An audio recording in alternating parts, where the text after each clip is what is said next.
So when you think about the whole AI boom, what actually comes to mind for you?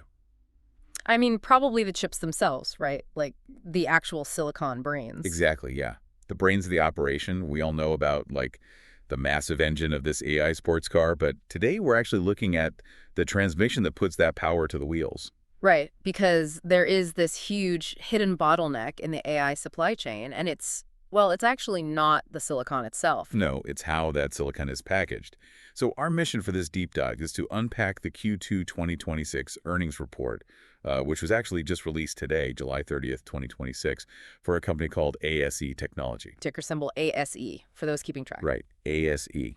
And we're going to decode why this specific company is quietly, one of the most important players in all of AI hardware. It really is the critical infrastructure that nobody's talking about at dinner parties. Yeah, exactly. And for you listening, think of this as your insider shortcut to understanding how the actual physical hardware gets put together. But quick reminder up front, this deep dive is strictly educational. We are just two people looking at the source material, so, this is not investment advice. Definitely not. Please do your own research. Always. So before we just throw a bunch of Q2 numbers at you, we really need to establish what ASE actually does, right? Because they are an OSAT. An OSAT, yeah. Outsourced Semiconductor Assembly and Test. They are actually the largest independent one on the planet. Okay, so break that down for us. What does it mean to be an OSAT in, like, plain English? Well, okay, think about the giant foundries. They manufacture the raw silicon wafers, right? Right, they drink the chips. Exactly. But a raw chip is super fragile. You can't just plug a raw piece of silicon directly into a server rack. It needs a housing. So the foundry hands it off to an OSAT like AC. And then ASE basically cuts the wafer up and puts it in a box. Historically, yes. For decades, their job was essentially to cut the chips out, wire them up to some metal pins, and wrap them in protective plastic. Okay, so it's basically like, I don't know, like putting a cheap plastic blister pack around a toy you'd buy at the store. That is a perfect analogy. It was a boring, cheap commodity step, high volume, very low margins.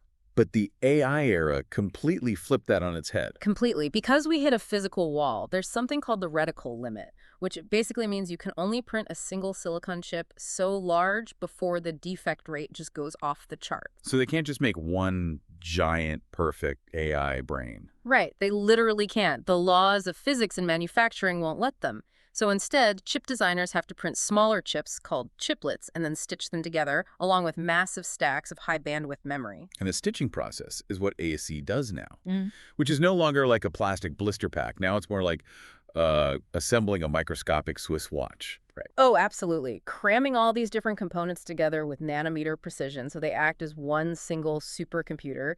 It's insanely difficult.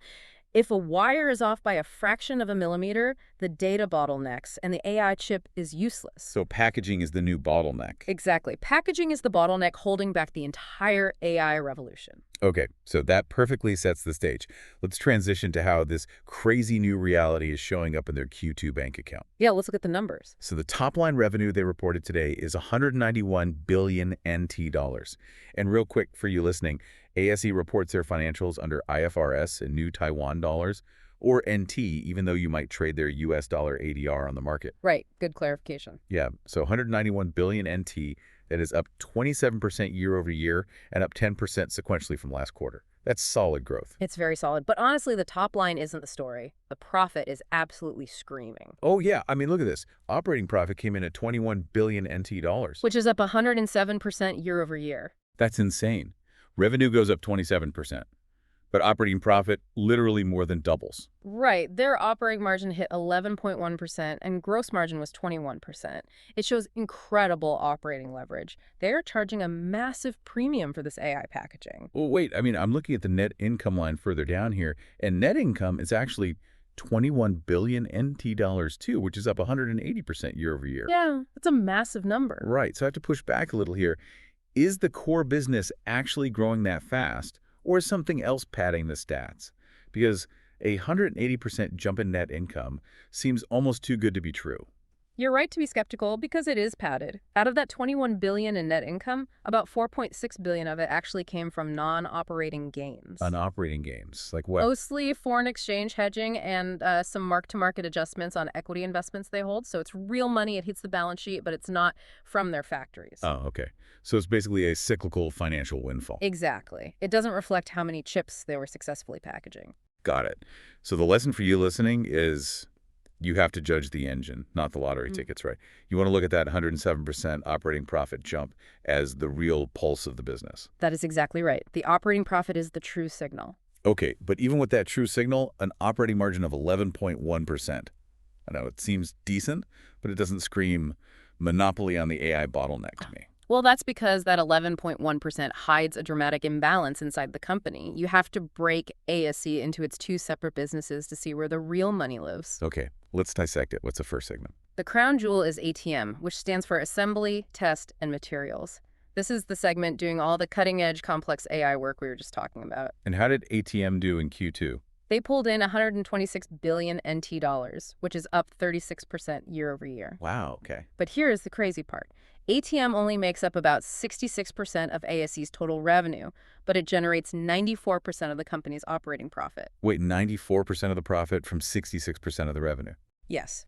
The ATM segment has a 15.7% operating margin and a 27.3% gross margin. It is a cash machine. So what's the other segment that's dragging the whole company average down to 11%? That would be EMS Electronic Manufacturing Services. They made 66 billion NT dollars this quarter, up 12%.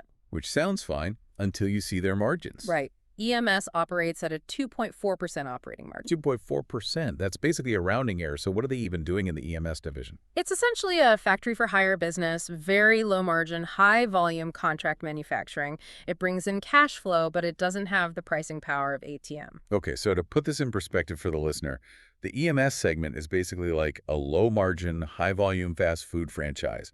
But management took that fast food franchise and just bolted it onto the front of a highly lucrative exclusive Michelin star restaurant, which is the ATM segment. That is a brilliant way to look at it. And right now, all the massive growth is happening in the Michelin star restaurant. Right, because ATM revenue grew 36%. Yeah. So what exactly are they serving in that restaurant that is driving so much demand? Well, this brings us to their AI spine, basically. Management keeps pointing to the specific technology category they call UP.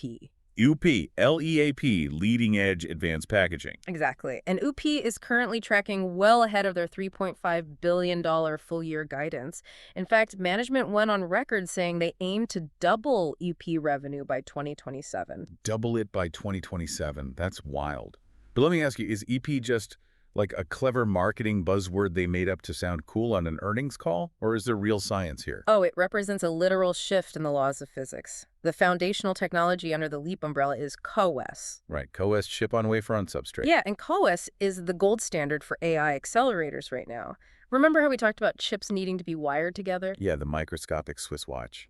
Well, CoWoS does that by placing all the chips onto something called a silicon interposer.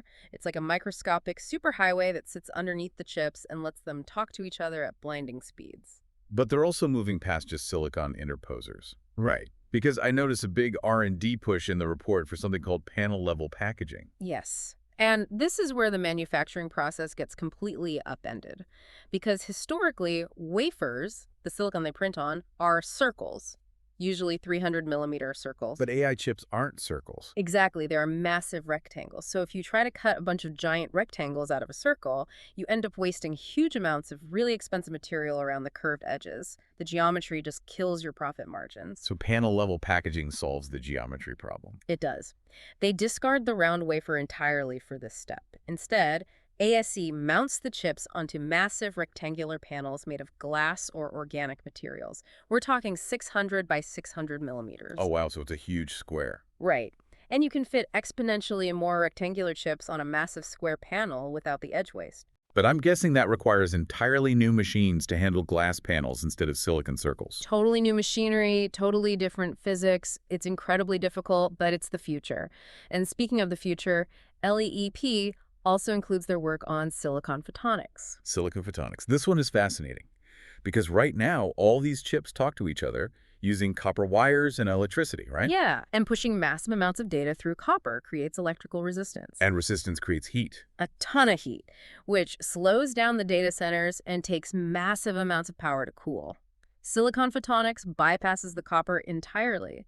ASE is basically integrating microscopic lasers directly into the chip packaging so the chips can transmit data using light photons instead of electrons. That's just science fiction stuff. Using light to move data inside the chip package. It lowers power consumption and heat drastically, but again, you aren't just soldering metal anymore, you are aligning tiny lasers. Which brings up a massive issue.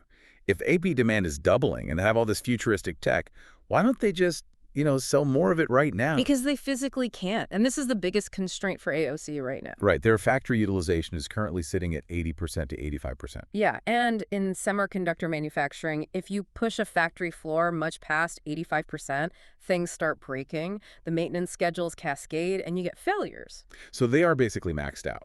They're completely capacity constrained. To fix it, management announced they are raising their capital expenditure, their CapEx, by another $2 billion. $2 billion. Yeah, about $1 billion for new facilities and $1 billion for new equipment. In this quarter alone, they spent $1.7 billion just on machinery. Okay, but here's my pushback on this. This level of spending is creating negative free cash flow for them right now. It is, yeah. I mean, they are sitting on 306 billion NT dollars in debt against only 107 billion in cash. That puts their net debt to equity ratio at 47%. It's a heavy debt load.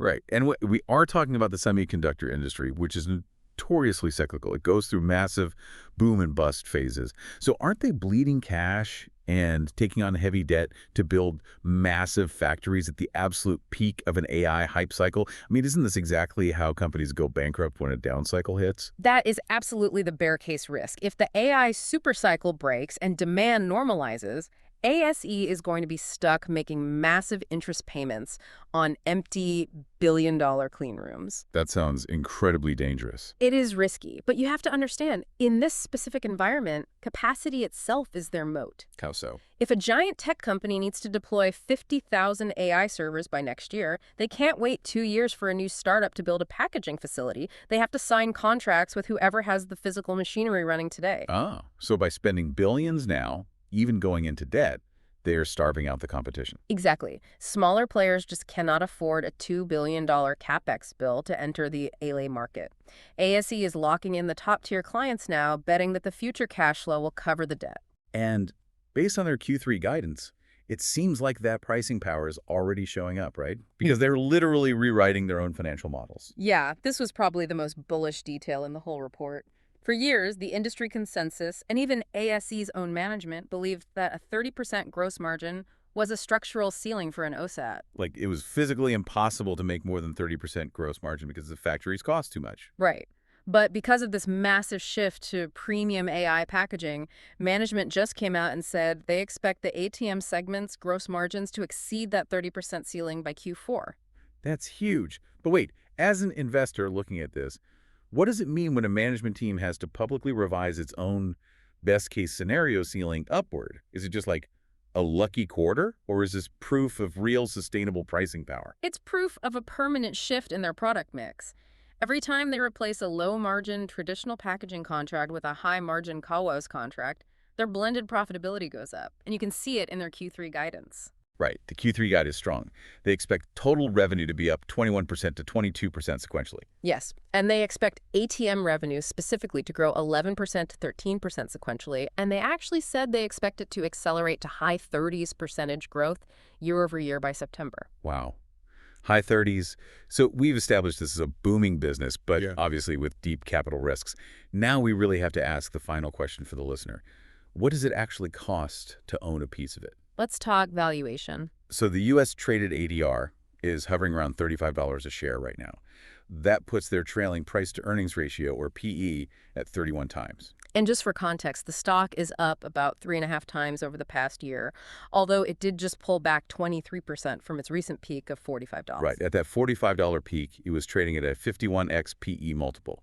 So derated from 51 down to 31. Which is much more digestible, but 31x is still a hefty premium for a capital-intensive manufacturing stock. Yeah, it's kind of like buying a ticket to a blockbuster movie after it's already won Best Picture, right? Yeah. Everyone already knows it's amazing. All the hype is baked in. So you are paying a massive premium price for admission.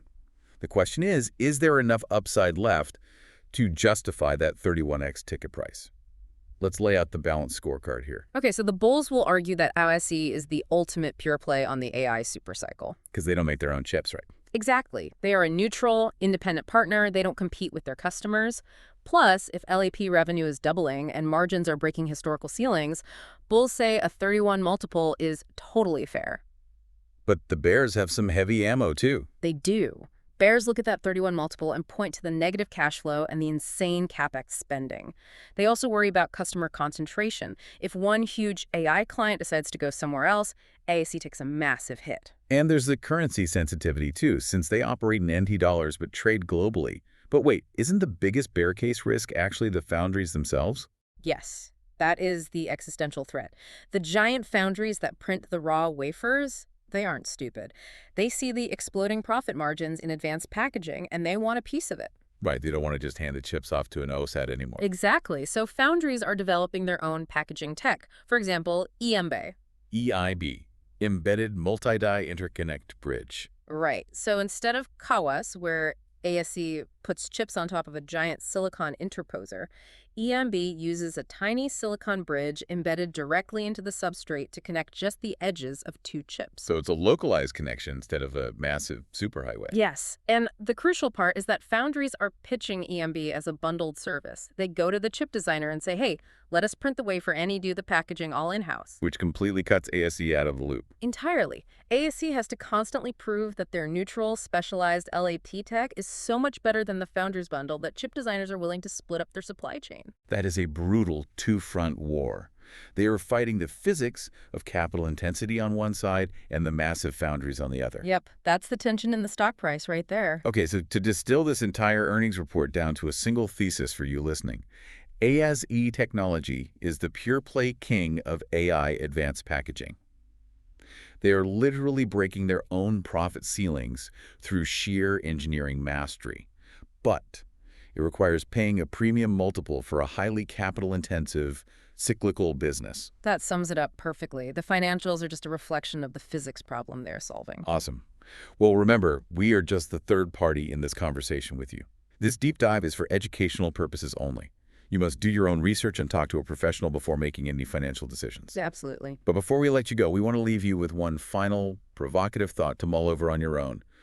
We know packaging is the new bottleneck holding back the AI revolution. And ASE has built this empire by being the neutral independent partner. Yeah. But what happens if the giant foundries just decide they want to completely dominate the packaging step themselves? It's a very real possibility. Will ASE's independence protect them? Or is a massive, multi-billion-dollar war for packaging dominance on the horizon? Keep an eye on how these tech giants maneuver around this bottleneck. Thanks for joining us on this deep dive.